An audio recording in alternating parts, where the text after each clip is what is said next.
I hear all the talk about we needing to get together as black women and open up black owned nail salons with black techs. And as a black owned beauty service business provider, I must step in and talk my shit, okay? And before I start talking my shit, here are my credentials. I own 2 commission-based braiding bars where I hire black braiders and hairstylists, and I do not make them pay booth rent. They don't have to pay for supplies, products, or anything. It is commission-based. 70%, not 50-50. They take home 70%. They can create their own schedules and then some. And the hardest problem I have with my staff is them showing up. They don't even want to show up on the schedule that they created. So it puts a lot of pressure on the business owner because I'm doing all the promoting, I'm doing all the marketing, I'm paying all the bills. And in return, I can't get staff to show up. And then y'all complain about the prices of things when the only reason I have to charge what I'm charging is so that I can pay my braiders a fair amount to make sure they want to show up to work. I got a braider right now I just fired because she was never available to come to the salon to do hair because she'd rather do hair at home for $100. The same $100 she make at home, I pay her $200 to do the same shit. So that's the reason we really can't, as my type of people, offer y'all convenience because we hiring my type of people. It's a problem with us as a whole. It ain't got shit to do with black-owned businesses. It ain't got shit to do with beauty service providers. It ain't got nothing to do with the restaurants. It is us as a people. We refuse to get together and do the same shit everybody else do. And it's so frustrating to me because everybody be like, oh, well, you should just go to booth rent. You should just go to booth rent. That defeats the purpose of my entire vision. Why can the Asians all come together and work at a salon together? Why can't the Africans come together and work at a shop together and not have to pay this and this? Like, I don't want to take advantage of my people. Hey, what it do, everyday people, man? It's your boy PJ. Today we back with another lit video, back in the confessional. Yes, we're staying lit, big dog. Shout out to my everyday people who rock with me every day.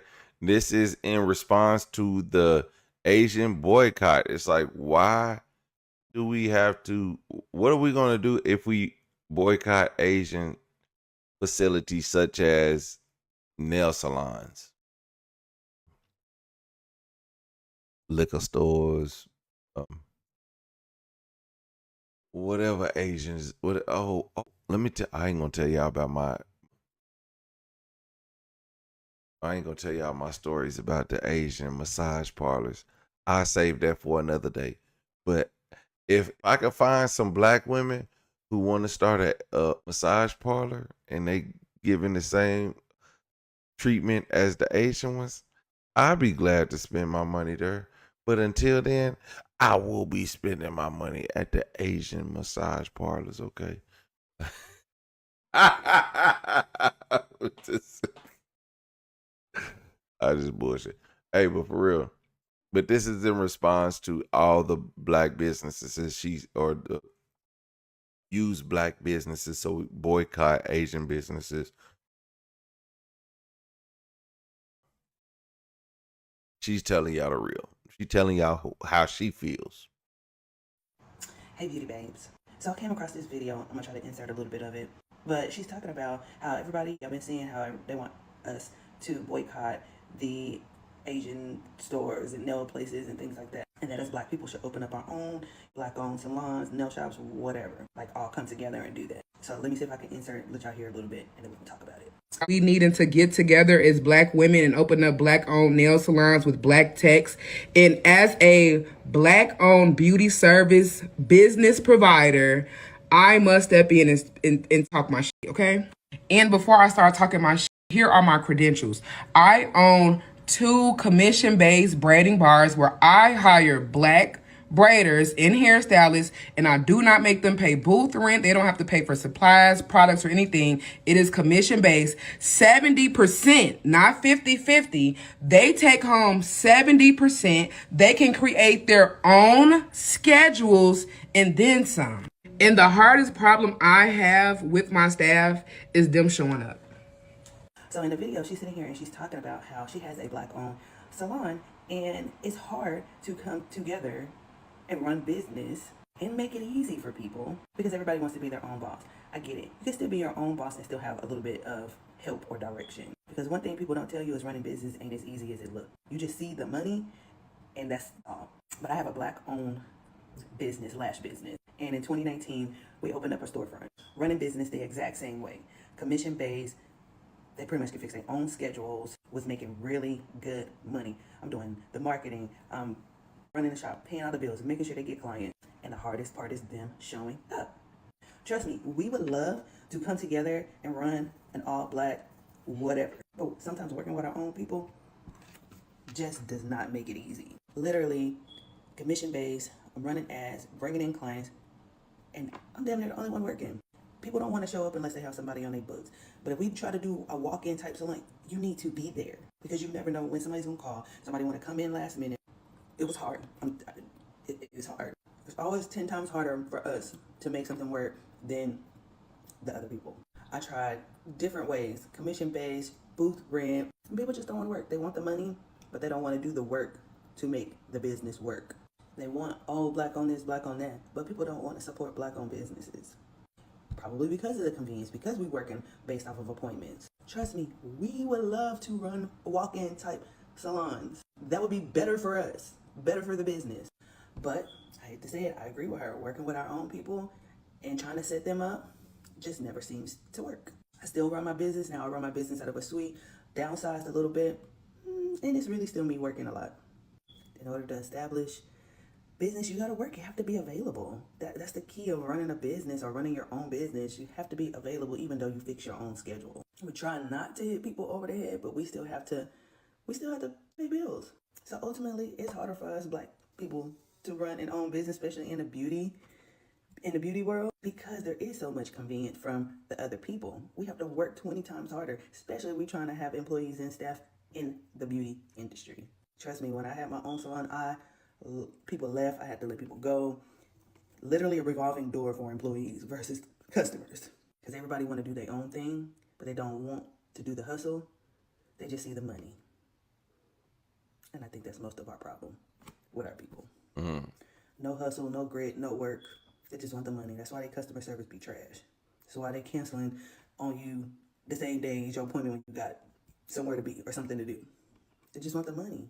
They don't have no business ethic. They don't understand what goes on behind the scenes when it comes to run business. It ain't easy. It ain't for the weak, especially if you're trying to have employees in the storefront. But some other people piggyback other black business. Tell us the struggle. Help the people understand. But I ain't gonna lie, man. Shout out to this woman, True Beauty Studio. Shout out to her and her business. She's on TikTok. But I ain't gonna lie, man. I ain't going in no business and the goddamn smoke detector about to bust off the wall because you ain't changed that battery. Nigga, I'm not dying in here today. What are we talking about? Like, can we change the battery in the smoke detectors at any point in time? Please, these things are 10-year smoke detectors, okay? It take you 10 years to change that mug out, but damn, when that mug get to beeping, you don't even think about changing it. Like, change that sucker, okay? It won't hurt you. It's matter of fact, call 405-297-BEEP. That's 405-297-BEEP. They'll send you 2 free 10-year smoke detectors. I don't want to be in here getting my perm and you got my head under the water and I'm getting my hair washed and I can't hear a fire going off and all I know is you just dipped out because your smoke detector don't work and the fire done started in the back room and now I'm left in here under the water. Over here trying to fight the burning of my head and the burning of my ass because you ain't changed the smoke detector. Okay? So I got that ran off, right? But I don't understand what the problem is with people in story times and these damn smoke detectors. Jesus Christ, I know I ain't the only person, but anyway. Y'all heard it from her. It's a black issue. It's what you should do. Start paying them hourly. Be like, hey, you're not a businesswoman. You don't know how to run business. So I need you here from these hours to these hours, and I'll pay you an hourly wage. And you have to bring in clients. If you don't bring in clients, you don't bring in a certain amount of clients, I can't pay you. How Sprint used to pay us? Sprint used to give us a salary. Right? And I think my salary was like $1,500. And that's only if I didn't meet my quota. But only time I got paid is, well, I got paid all the time, but I made $1,500 every 2 weeks. That's $750 a week, or $775 every, or something like that. Anyway, $1,500. It was $750 every 2 weeks. But you had to sell cell phones. And when you made your base salary, then you can make more because you're making over the 1,500. That is how you should do it. Make these people work for their salary. And then if they don't bring in more, that's on them. They will be walking around here broke. But $1,500 every 2 weeks is perfectly fine. But if you're not making any sales, if you're not even coming close to the 1,500, you got to go because you're not trying hard enough. And that's what they should do. I hire black braiders and hairstylists. We can, as my type of people, offer y'all convenience because we hiring my type of people. Hey girl, so I wanted to chime in real quick because I see a lot of people talking about this in light of the child verdict and all the talks for boycotts of Asian-owned businesses. And I wanted to add my professional opinion, not my 2 cents, my professional opinion. Those are two different things because this is wrong. Not just that it's morally wrong. What you are saying is wrong. From a business standpoint, as someone who has worked in this industry for more than a decade, you are wrong. So since you listed your credentials, let me list mine. I'm Keandria Damone. I am an activist and a social media personality and a culture commentator, but I actually got my start as an entrepreneur in the marketing industry. I am a pioneer of social media marketing. Yes, I said pioneer, as in I was the first Black woman to ever own and operate a successful social media marketing agency in the southeastern United States. As in, I founded the first social media marketing company in the state of Alabama. I have been recognized and awarded for my efforts in social media marketing to carve out a space for diversity and to amplify the voices of Black women. That is what I was known for before I became an activist. And guess who I worked with in the marketing industry? Black beauty brands. So that is why I know what you are saying is incorrect. The things you are describing are 100% an issue with your business. The things you are describing are common issues with entrepreneurs overall. They are not a reflection of the Black community. I'm not saying you don't have problems. I'm saying every business and every entrepreneur at some point has problems, and we have to stop trying to attribute them to a certain demographic and take some accountability. And guess what? People of all races deal with the shit you just described. It is an issue with you. It is an issue with your business. It is an issue with your staff and your poor decision making in a saturated market. That is not a reflection of the Black community at all. You can continue to blame the Black community as if it's just a problem with us, or you can take some accountability. You can learn how to manage your business, or it will continue to struggle and you'll continue to have those same problems. Oh, Black people don't want to pay the price. Black people don't want to pay the price. No, those Black people don't want to pay for you because of your marketing. That is an issue with your messaging. That is an issue with your branding. You are not presenting whatever you have as if it is worthy of the price you are charging. They do not see the value. And if you have that value and your customers don't see it, that is an issue with your messaging. That's not an issue with the customer, and it damn sure ain't an issue with Black people. So if I were you, I would reevaluate your brand voice. If you have a brand, I would establish a brand,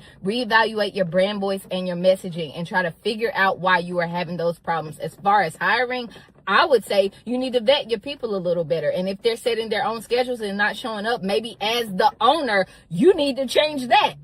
As an administrative issue. That's not an issue with black people. I see so many black people say this, and it's so exhausting to watch when it's just not true. Oh, they're willing to pay the white people this, but they won't pay black people that. Now, I'm not going to pretend like there is not a pay gap and a wage disparity in this country. There's definitely a wealth gap when it comes to white brands versus black brands. I understand that, and that's a different conversation. But if your black customers are paying money elsewhere and you don't feel like they will pay you, baby, that is not the customers, because when it comes to beauty, black consumers are the backbone of that industry. We are the reason it thrives. So if they not spending with you, baby, they spending it somewhere. So you need to ask yourself, what do they see as valuable? Maybe these people do not see what I have as valuable, and you need to find the people who see what you have as valuable, or you need to figure out what they value and you need to present it to them that way. It is an issue with your messaging and your marketing, and that is not an issue that is specific to black people. That is not an issue that is specific to the beauty industry. That is not an issue that is specific to black women. That is an issue that is very common when it comes to marketing and brand development. And a lot of y'all are so quick to point the finger at your own people that you're not stopping to do your research and learn that. You will continue to see that same struggle until you change that mindset, because right now the finger, it should be pointed at you. But what do I know? It's not like I'm a social media expert. All right, what to do? All right, listen. I'm not saying she's wrong, because there could be something in her target audience that she's not getting what she needs. But her prices are priced out of the majority of black people.